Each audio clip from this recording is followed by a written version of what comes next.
ہم مسلمانوں کا مسئلہ یہ ہے کہ بسا اوقات ذرا طبیعت میں نشاط ہوتا ہے تو لوگ لمبے لمبے نوافل شروع کر دیتے ہیں، اللہ تعالیٰ کی اطاعت شروع کر دیتے ہیں، اچانک دین کی طرف مائل ہو جاتے ہیں، تھوڑی دیر گزرتی ہے تو وہ شوق سے ہوا نکل جاتی ہے اور پھر دوبارہ انسان واپس اپنی پرانی زندگی کی طرف پلٹ جاتا ہے۔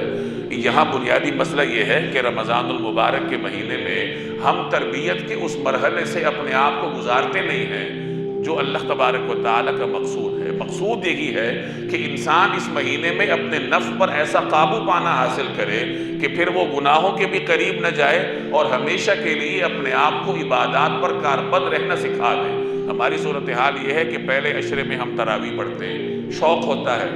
شوق ہمیشہ نیچے آتا ہے، انسان کی فطرت ہے، ابتداء میں شوق ہوتا ہے، آہستہ آہستہ شوق کم ہونا شروع ہو جاتا ہے۔ اب یہاں بندہ مومن کا امتحان ہے، جب آپ کا شوق ہے اور شوق نے آپ کو کھڑا کیا ہے تو وہاں اللہ کے ساتھ ساتھ آپ کا اپنا جو